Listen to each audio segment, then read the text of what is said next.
Hello दोस्तों, मेरा नाम है कमल राज और मेरे चैनल का नाम है वाईफाई कमल राज, जिस पर मैं पढ़ाने जा रहा हूँ कंप्यूटर।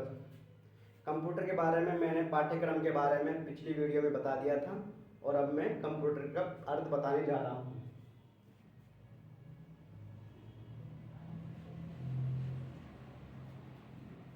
कंप्यूटर का अर्थ।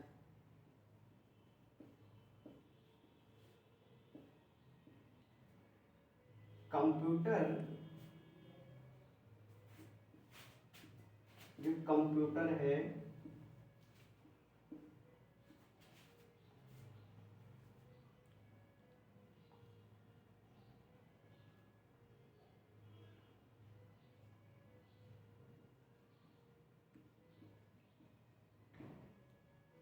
कंप्यूटर है ये ग्रीक भाषा के शब्द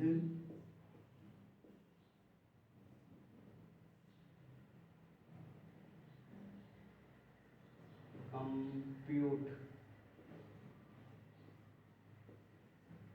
ग्रीक भाषा के शब्द कंप्यूट से बना है।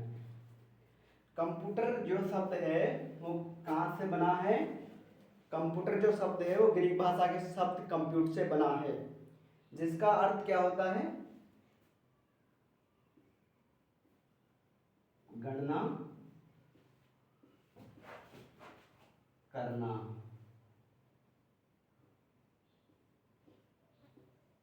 जिसका शाब्दिक अर्थ होता है गणना करना। ग्रीक भाषा के शब्द कंप्यूट से बना है और जिसका अर्थ होता है गणना करना। क्या करना? गणना करना। और जो ये अंग्रेजी का शब्द है कंप्यूटर, इसके एक एक शब्द का हम अर्थ देख लेते हैं। सी सी का अर्थ होता है कॉमनली, ली। सी का क्या अर्थ होता है? कॉमनली। ओ का होता है ऑपरेटिंग,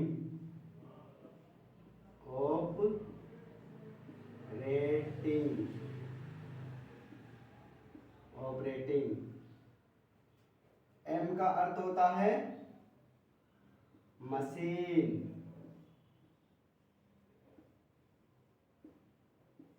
एम का अर्थ होता है मशीन।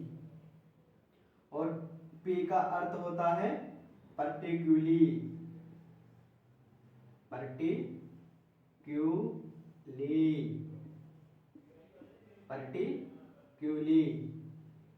यू का अर्थ होता है यूज्ड फॉर,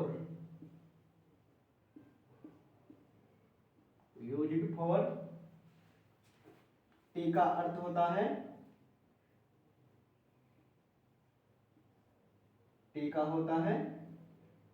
टेक्नोलॉजी,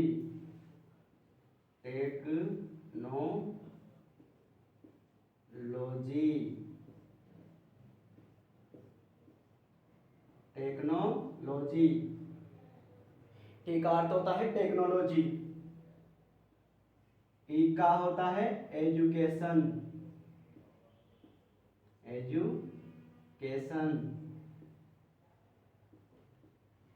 ई का अर्थ होता है एजुकेशन।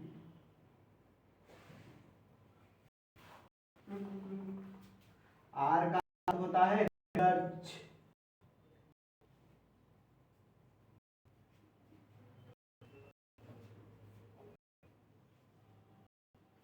एक बार फिर देता हूं। का अर्थ होता है कॉमनली, ओ का अर्थ होता है ऑपरेटिंग, एम का अर्थ होता है मशीन, पी का अर्थ होता है पार्टिक्यूली और यू का होता है यूज्ड फॉर, टी का टेक्नोलॉजी, ई का एजुकेशन और आर का रिसर्च। अब इसके बाद में हम देख लेते हैं ऑक्सफोर्ड डिक्शनरी की जो परिभाषा है। ऑक्सफोर्ड डिक्शनरी ने भी कंप्यूटर की एक परिभाषा दी है, उस परिभाषा को अब हम देख लेते हैं।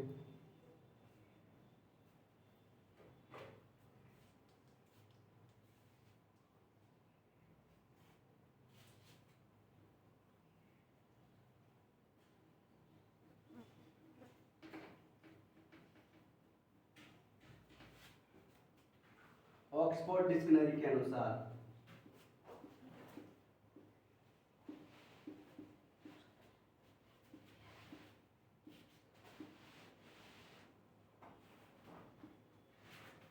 ऑक्सफोर्ड डिक्शनरी के अनुसार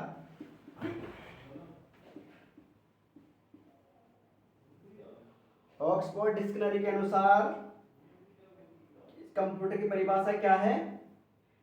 वह इलेक्ट्रॉनिक डिवाइस, वह इलेक्ट्रॉनिक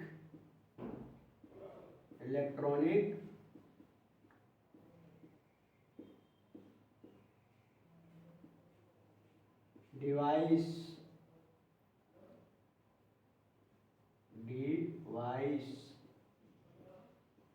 वह इलेक्ट्रॉनिक डिवाइस जो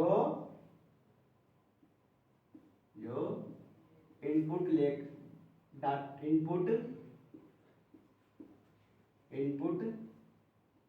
लेकर उसको प्रोसेस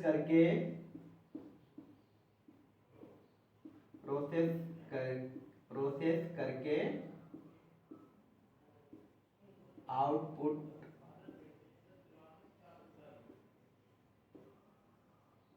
देता है। ऑक्सफोर्ड डिक्शनरी के अनुसार कंप्यूटर की परिभाषा क्या है? वो इलेक्ट्रॉनिक डिवाइस जो इनपुट लेकर उसको प्रोसेस कर आउटपुट देता है। ये ऑक्सफोर्ड डिक्शनरी के अनुसार उसकी परिभाषा हो गई। इसके बाद में हम देखते हैं कंप्यूटर की विशेषता। कंप्यूटर की विशेषता देख लेते हैं कि कंप्यूटर की क्या विशेषता होती है। कंप्यूटर की विशेषता,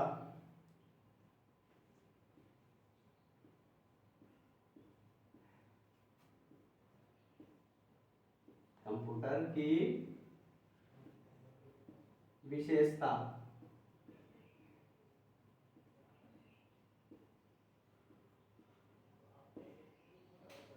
पहले हम देखेंगे कंप्यूटर की विशेषता, फिर उसके बाद में उपयोग देख लेंगे,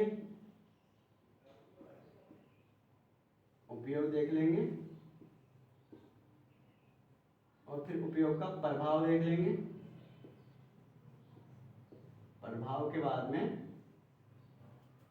सीमाएं देख लेंगे।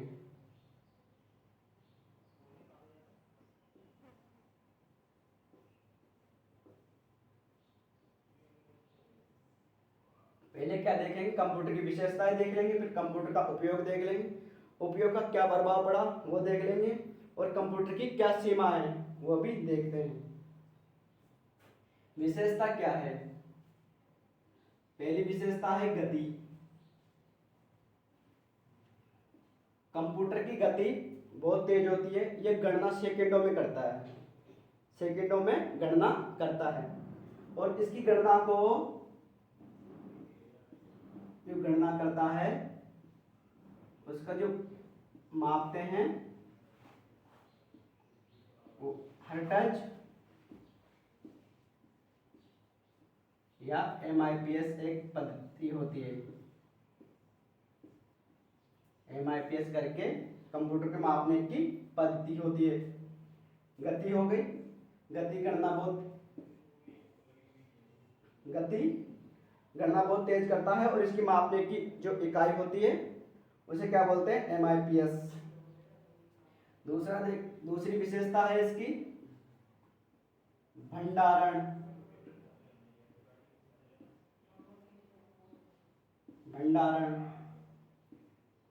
ये स्थायी और विशाल रूप में डाटा को स्टोर करके रख सकता है।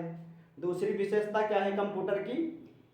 ये डाटा या अनुदेश या कोई भी सूचनाओं को विशाल मात्रा में या स्थायी रूप से स्टोर कर रख सकता है। इसकी दूसरी विशेषता ये हो गई। तीसरी देख लेते हैं पुनरावृत्ति।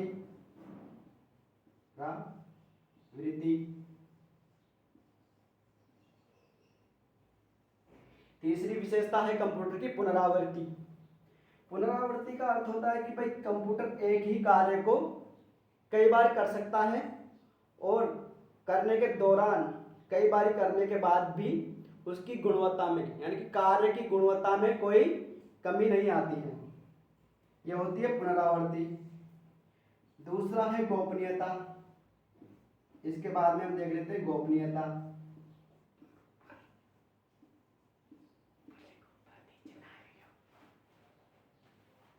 गोपनीयता को हम गोपनीयता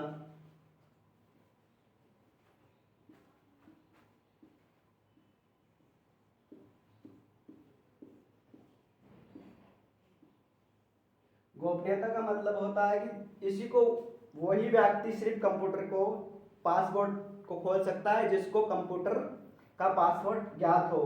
दूसरा व्यक्ति उस पासवर्ड को नहीं खोल सकता।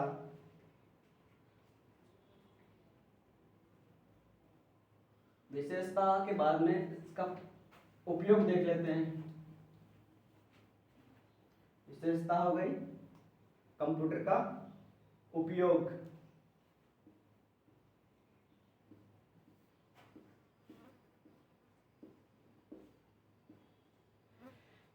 ऐसा कोई क्षेत्र नहीं है जहां पर कंप्यूटर का आज उपयोग नहीं किया जाता हो।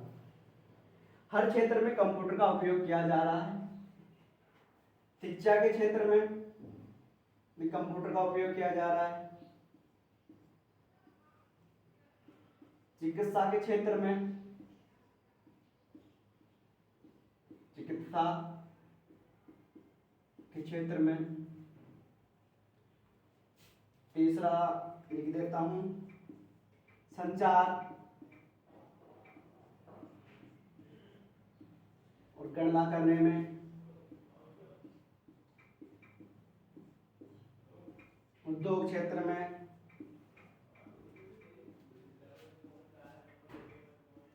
हर जगह आज कंप्यूटर का उपयोग किया जा रहा है। और भी इससे भी ज़्यादा क्षेत्रों में कंप्यूटर का उपयोग किया जा रहा है, वो आपके मतलब का नहीं है, उसको मैं यहाँ पर नहीं बताऊंगा। उपयोग, इसकी सीमाएं, कंप्यूटर की सीमाएं, इतना सीमाएं, इतना उपयोग होने के बाद पर भी कंप्यूटर की कुछ सीमाएं होती है। सीमाओं का मतलब भाई इतना उपयोगी आज के युग में इतना उपयोगी होने के बाद भी इसमें कुछ कमियां हैं। वो क्या है? बुद्धिहीन।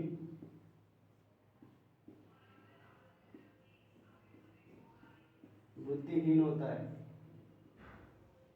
कंप्यूटर अपने से कोई निर्णय नहीं ले सकता, ये स्वयं निर्णय नहीं ले सकता। इसको एक बारी आदेश या कंबाइंड देने पर ही ये कार्य करता है, स्वयं से कोई निर्णय नहीं लेता। दूसरा जिसकी सीमा है खर्चीला। खर्चीला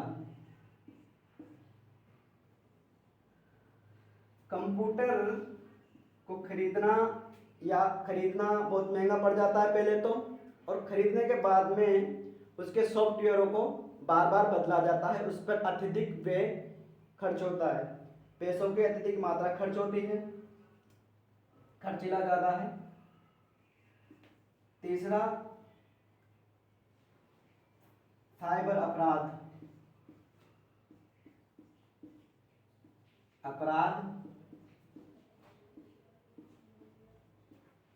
या वायरस का खतरा।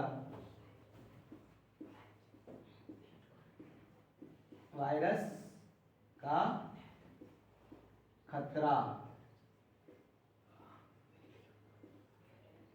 कंप्यूटर की तीसरी सीमा यह है कि कंप्यूटर पर एक तो साइबर अपराध का और वायरस का खतरा बना रहता है।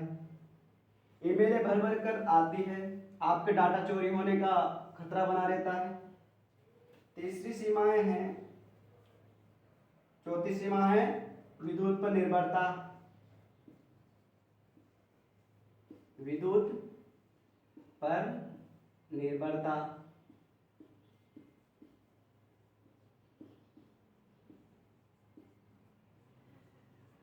कंप्यूटर विद्युत पर निर्भर है और आज भी ग्रामीण क्षेत्रों में सीमित मात्रा में लाइट पहुंची है। विद्युत पर निर्भरता, ये इसकी कुछ सीमाएं हैं। इसके बाद में हम देख लेते हैं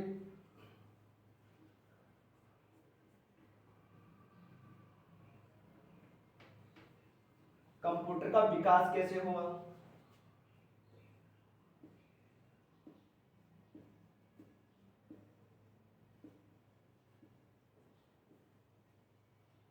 का विकास देख लेते हैं।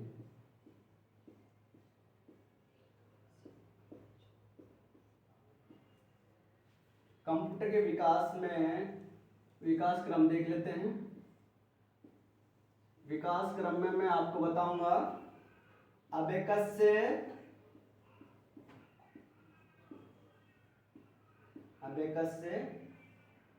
लेकर एप्पल तक की यात्रा।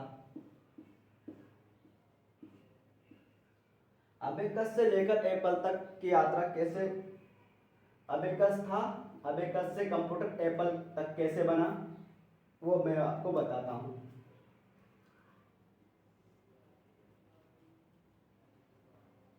प्रथम कंप्यूटर था अबेकस, पहला यंत्र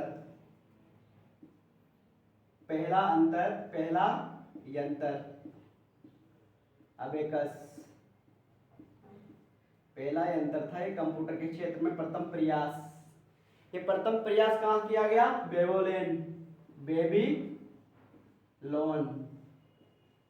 बेबीलोन में प्रथम प्रयास किया गया कंप्यूटर का बनाने का, बेबीलोन में। अबेकस होता क्या था? अबेकस में तार होते थे, तारों का एक वो बना होता था यंत्र, और इसमें गोल गोल मनिये पिरोए जाते थे। ये प्रारंभ में जोड़ कर सकता था और घटाने के लिए इसका उपयोग किया जाता था। जोड़ने और घटाने के लिए ही इसका उपयोग किया जाता था और इसका उपयोग किसी कार्य में नहीं होता था अबेकस। लेकिन फिर भी हम कह सकते हैं कि कंप्यूटर बनाने के प्रारंभिक क्षेत्र ये प्रथम प्रयास था। दूसरा पास्क लाइन आता है। अबेकस हो गया, अबेकस के बाद में पास्क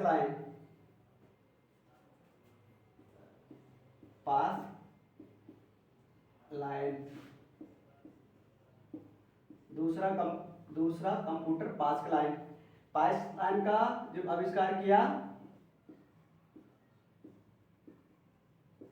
आविष्कार किसने किया? पास्क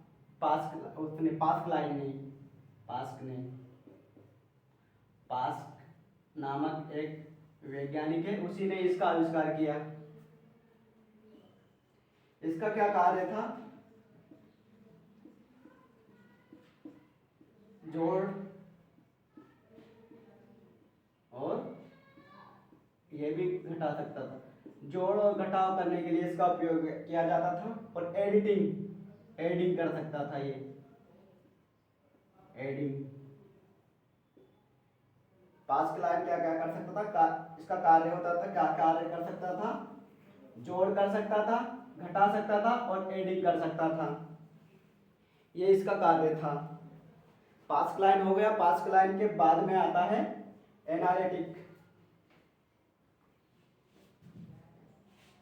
एनालिटिक कंप्यूटर,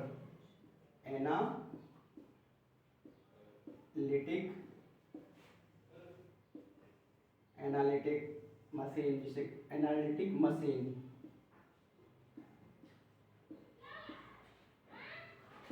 इसका आविष्कार किसने किया? चार्ल्स बेबेज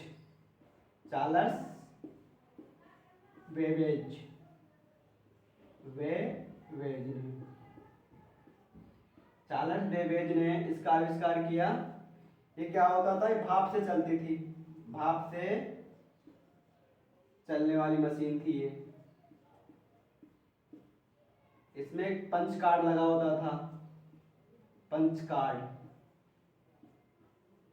पंच कार्ड इसमें लगा होता था और इसमें प्रोग्राम डालने का प्रयास किया। इसमें प्रोग्राम डालने का प्रयास किया एडा अगस्टा ने, एडा अगस्टा।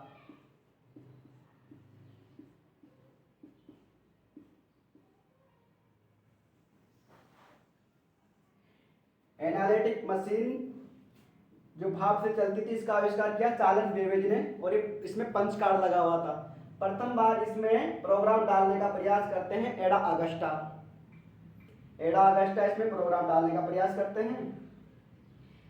चार्ल्स बेबेज को ही आधुनिक कंप्यूटर का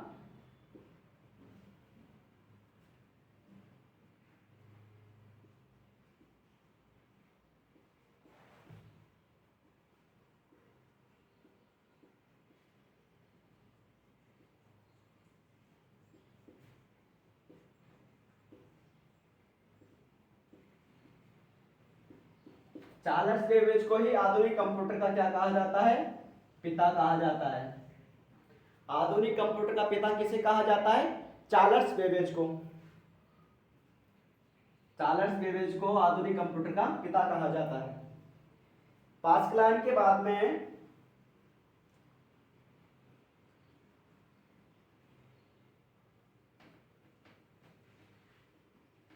सेंसर टेबुलेटर आता है, सेंसर टेबुलेटर, टेबुलेटर। इससे अमेरिका की गणना की गई, अमेरिका की जनगणना।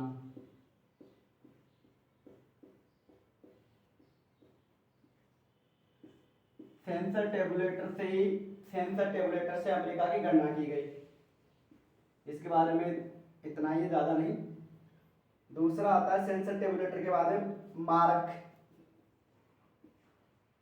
मारक। इसको मारक एक कंप्यूटर था, मारक का आविष्कार किसने किया?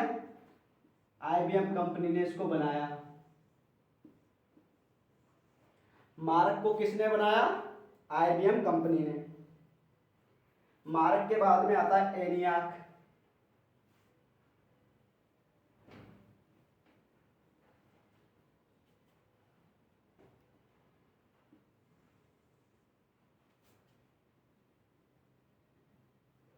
मार्क के बाद में कौन सा आता है? ENIAC, ENIAC,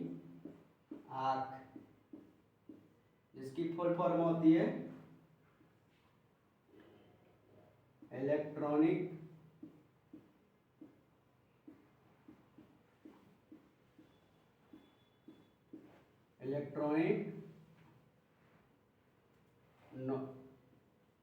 numerical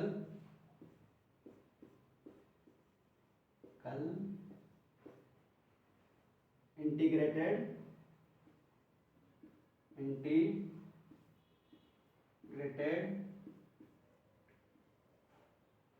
and calculate,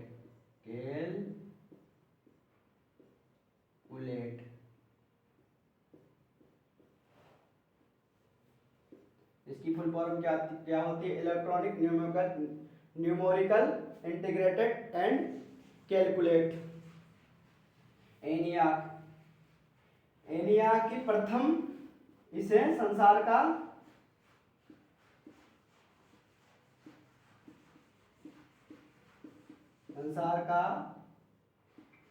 प्रथम इलेक्ट्रॉनिक डिजिटल कंप्यूटर कहा जाता है। इलेक्ट्रॉनिक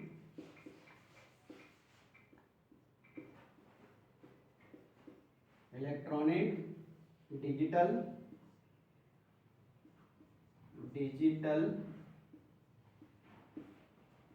कंप्यूटर कहा जाता है।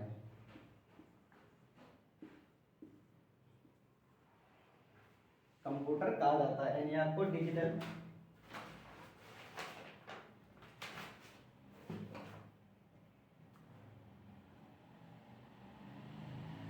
एनिया के बाद में आता है एडवाक, लेकिन ये इतना इसके बारे में बताना इतना इम्पोर्टेंट नहीं है, ये महत्वपूर्ण था।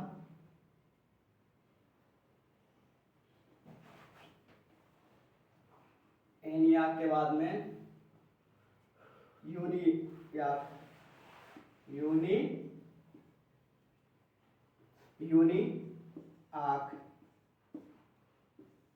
यूनियाक को प्रथम व्यापारिक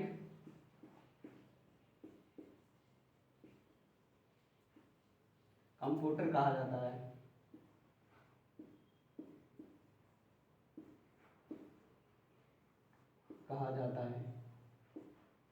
यूनियाक को प्रथम व्यापारिक कंप्यूटर कहा जाता है। इसके बाद में आता है क्या, माइक्रो प्रोसेसर।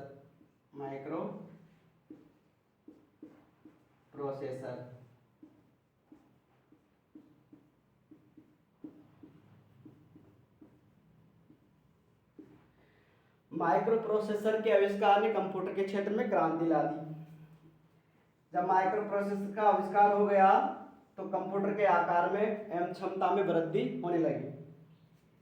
माइक्रो प्रोसेसर के आविष्कार से कंप्यूटर की क्षमता क्या हुई, बढ़ गई।